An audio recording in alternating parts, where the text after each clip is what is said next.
When I say Coke bottle curves, what do you think of? Maybe Marilyn Monroe? Maybe Beyonce? For me, I actually think of the first car I ever owned, which was a 1968 Dodge Charger.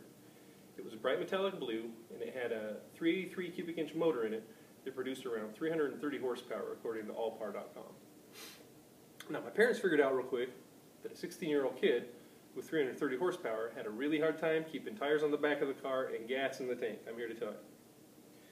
There were many muscle cars in the 1960s, but I would agree with the quote that I found on conceptcars.com that states that the 1968 Dodge Charger was the most appealing muscle car of the 1960s. The radical design changes and the different motor sizes available, along with the options of the RT package, made the 1968 Dodge Charger the most appealing car. Wikipedia.org states that designer Richard Sias designed the profile of the new car to look like double diamonds with Coke bottle curves. So there was curves around the front fenders and curves around the rear quarters.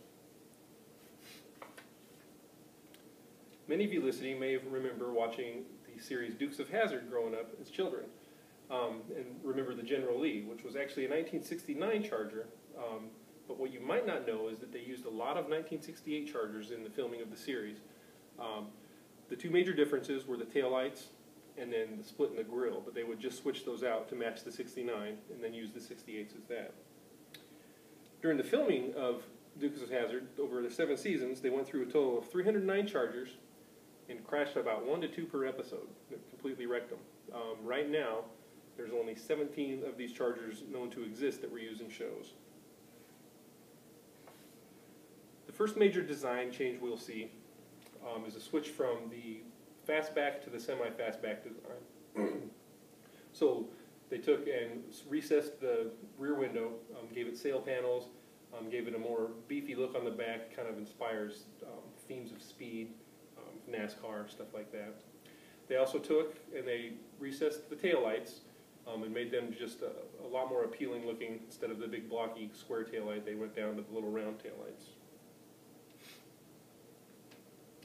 And then they went and they kept the hidden headlight grille, but they put it farther back inside the car to give it a more sinister and menacing look.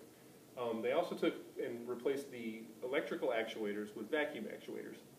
So when you push the light switch on, the doors would open up with the vacuum of the engine, and then when you turn the lights off, they would close.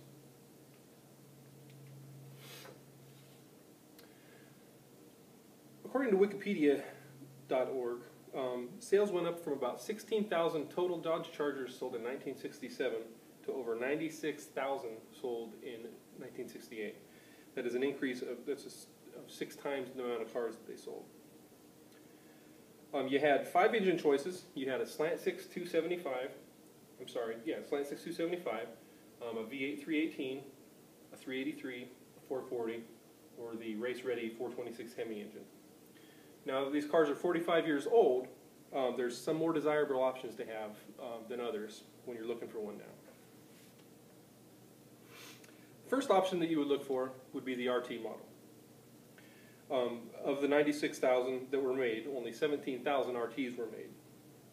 Now, it had an original price tag of $3,500, which doesn't sound like much nowadays, but back then was a substantial amount of money. They also came with a $600 option for the 426 Hemi. Now, only 475 made the upgrade to the 426 Hemi because it represented 20% cost of their car and pushed the price up over $4,100, according to MotorTrend.com. Currently, on eBay.com, I found a Dodge Charger with a buy it now price of $169,000, which, I mean, is just amazing to me. I couldn't even fathom spending $169,000 on a car, but somebody's going to. I also found that back in 2006, BarrettJackson.com, they sold in their Scottsdale, Arizona auction, they sold this 1968 Charger for $140,000. The recession did kind of take its toll on the muscle car industry. So back in 2006, $140,000 for this car. The price has kind of dropped down for a little while, and then now, as you can see on the eBay car, on this slide with the eBay car, they're asking $169,000 for it. So, believe it or not, the desirable, or actually not the most desirable, the rarest of Chargers was not one of the RT models. It was a base model, slant 6, 275 motor, three-speed column shift manual. There was only one of these that came off the assembly line. Now, I don't know if it's still around, but I would give all 3 Chargers that I owned in my life to own this one, just because of the rarity of it. So, my buddy John and I were leaving the cruise in one night that we have locally here, and we get to the stoplight that's by the freeway on-ramp, and we're waiting for the light to turn green. And we're sitting there and smiling and laughing, and a late 60s model Nova pulls up next to us and stops at the light. I think, oh no, and I look over, sure enough, the guy's looking at me, gives me the head nod. I give him the head nod back, and I instantly go from having fun into race mode. The stoplight turns from a normal stoplight into a starting tree for a drag strip. So I'm sitting there waiting for this light to turn green. It turns green, bam, I hit the gas. I just buried to the floor.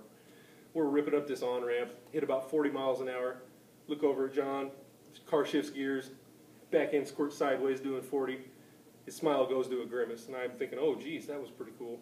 So then I just keep my foot clear to the floor, and we get about 60 miles an hour, and we're coming up over to the top of the freeway. My car switches into 3rd gear, about 60 miles an hour, car squirts sideways again. And this time I look over at John, and his little look of grimace has turned into pure terror. And he's holding on to the side, and he's looking at me. All of his teeth are showing. And we get up to about 80 miles an hour, and I decide to let off the gas pedal.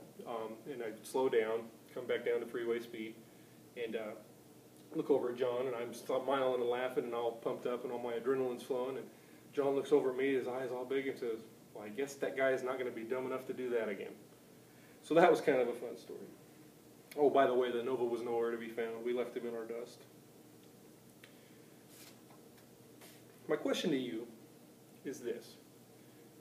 Would the chase car in the iconic movie Bullitt with Steve McQueen have been as sinister and menacing if it hadn't have been the 1968 Dodge Charger with its Coke bottle design and its recessed grille and its hidden headlights? I don't think it would have been. Now, if you're ever out on the freeway and you happen to see a metallic blue 1968 Dodge Charger, just please be careful, because you could get us both in a lot of trouble.